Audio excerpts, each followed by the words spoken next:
Olá, boa noite. Está no ar o Rede TV News. Vem comigo que essa sexta-feira está quentíssima de notícia. Supremo Tribunal Federal marca para 2 de setembro o início do julgamento de Jair Bolsonaro e outros 7 réus por tentativa de golpe de Estado.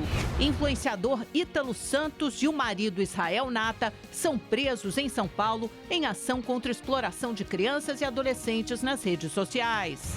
Em nova sanção contra o Brasil, Estados Unidos cancelam visto da esposa e da filha de 10 anos do ministro da Saúde, Alexandre Padilha. O visto dele já estava vencido. O influenciador Ítalo Santos e o companheiro dele, Israel Nata, foram presos em Carapicuíba, na Grande São Paulo. Ítalo é investigado por exploração de crianças e adolescentes na internet.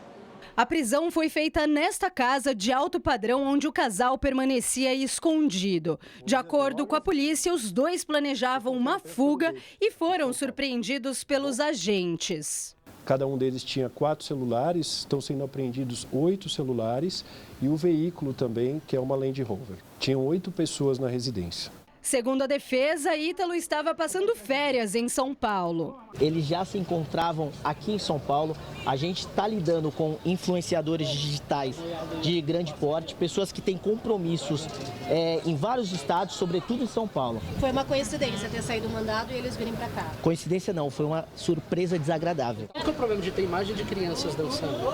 Ou adolescentes dançando? Não estou falando de sexualização.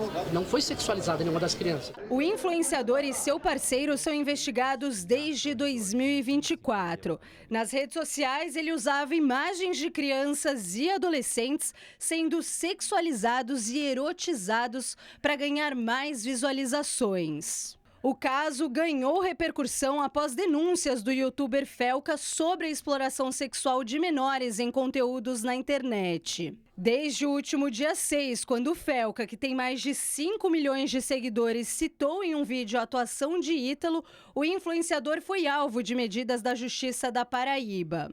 Com a prisão de Ítalo Santos e Israel Nata decretada, os dois serão encaminhados para Paraíba, onde o caso é investigado pelo Ministério Público e pelo Ministério do Trabalho. Esse trâmite deve acontecer nos próximos dias. O que podemos afirmar é que até amanhã eles passarão por audiência de custódia. Na zona norte de São Paulo, um motorista perdeu o controle do carro em alta velocidade e voou pela rua, atingindo 10 veículos. A caminhonete percorreu cerca de 100 metros e só parou ao bater em um portão. O motorista de 51 anos foi o único ferido e encaminhado ao hospital. O estado de saúde não foi divulgado. Em Inhapim, no interior de Minas Gerais, imagens de uma câmera de segurança mostram quando um carro em alta velocidade bate em um muro. O veículo ficou destruído. A passageira Fabiana Kellen de Brito, de 24 anos, morreu na hora. O motorista foi levado para o hospital com fratura no braço e na perna. Segundo testemunhas, Kelvin Antônio Farias Coimbra, de 21 anos, estaria dirigindo com sinais de embriaguez. Ele não tem carteira de habilitação. A perícia da Polícia Civil confirmou hoje que a arma usada na morte do gari Laudemir de Souza Fernandes em Belo Horizonte é de uso pessoal da delegada Ana Maria Balbino, esposa do empresário René Júnior, que está preso. Também foi autorizada a quebra de sigilo telefônico e do rastreamento do carro usado pelo autor. Em mais um ato de sanções ao Brasil, os Estados Unidos cancelaram os vistos da mulher e da filha do ministro da Saúde, Alexandre Padilha, por causa do programa Mais Médicos. A repórter Gabriele Freire tem mais informações, explica tudo isso pra gente. Boa noite, Gabriele. A filha do ministro Padilha é uma criança de 10 anos que foi sancionada pelo governo americano. Esse é o cúmulo do absurdo. Conta tudo pra gente, Gabriele.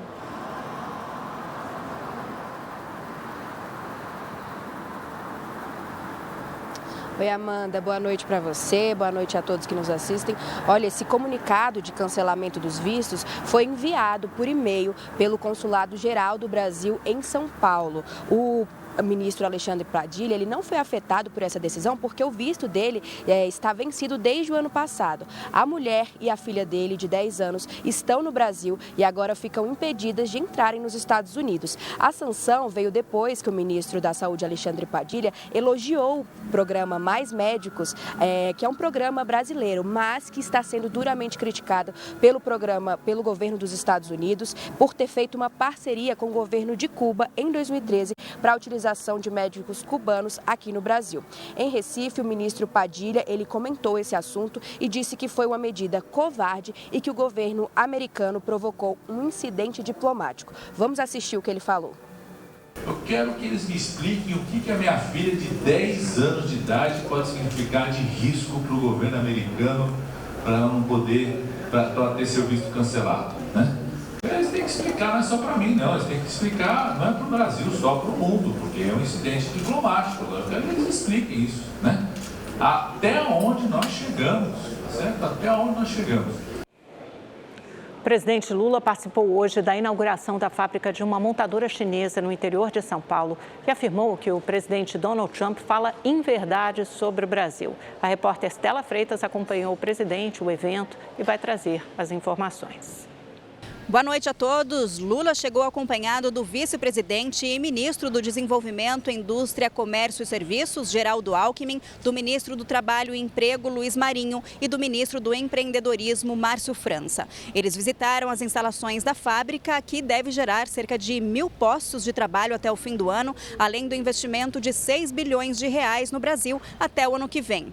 Em discurso, Lula reforçou que a China é o principal parceiro comercial do Brasil e disse que vai continuar brigando por um comércio mais justo no mundo, defendendo o multilateralismo. E é importante que as pessoas saibam que o comércio do Brasil com a China hoje é simplesmente o de 160 bilhões de dólares contra 80 bilhões do comércio nosso com os Estados Unidos.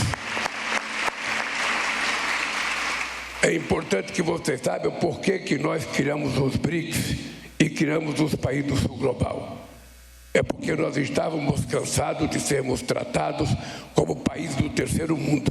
E a gente queria criar um grupo de países com muita similaridade que pudesse fazer as trocas entre si crescerem para que a gente pudesse se desenvolver junto.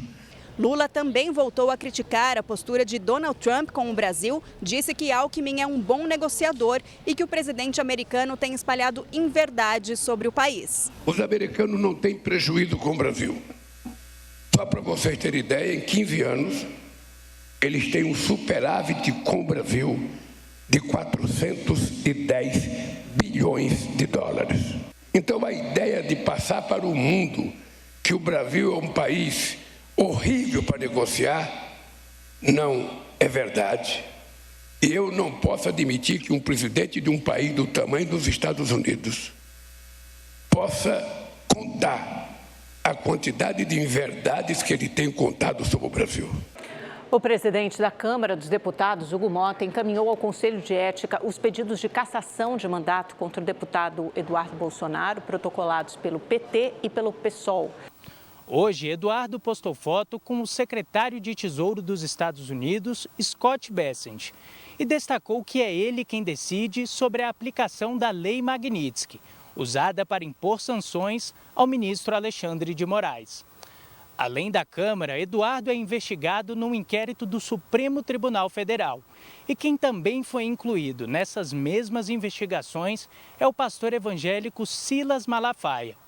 Ele postou um vídeo nas redes sociais onde afirma que Alexandre de Moraes deveria sofrer um impeachment e também ser preso. Hoje, o presidente da primeira turma, ministro Cristiano Zanin, atendeu a um pedido de Moraes e marcou para o dia 2 de setembro o início do julgamento de Jair Bolsonaro e outros 7 réus no inquérito sobre a tentativa de golpe. Mais detalhes na reportagem. O ministro Cristiano Zanin reservou 12 sessões para o julgamento.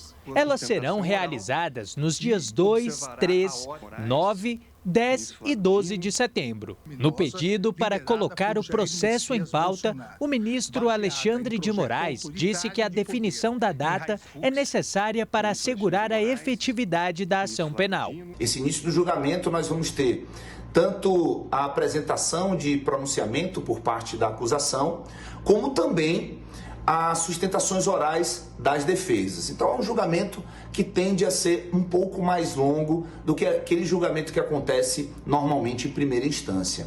Além do ex-presidente Jair Bolsonaro, fazem parte do chamado núcleo crucial da trama golpista o ex-diretor da ABIN, Alexandre Ramagem, os ex-ministros Anderson Torres, Augusto Heleno e Paulo Sérgio Nogueira, o general Walter Braga Neto, que foi candidato a vice-presidente em 2022, o ex-comandante da Marinha, Almir Garnier, e o ex-ajudante de ordens da presidência, Mauro Cid, que delatou o esquema. Segundo a denúncia da Procuradoria-Geral da República, o núcleo crucial foi responsável por toda a trama golpista, com articulação de civis e militares para espalhar desinformações sobre as urnas eletrônicas e até mesmo promover ações violentas para impedir a posse do presidente Lula. Nesta semana, os réus apresentaram as alegações finais e negaram as acusações. Os réus vão responder pelos crimes de tentativa de abolição violenta do Estado Democrático de Direito, tentativa de golpe de Estado, organização criminosa armada, dano qualificado contra o patrimônio da União e deterioração de patrimônio tombado. E o Rede TV News fica por aqui, meus amigos e minhas amigas. Um excelente fim de semana. Amanhã tem mais a partir das 7h55 da noite. Esperamos por você. Bom descanso. Tchau, tchau.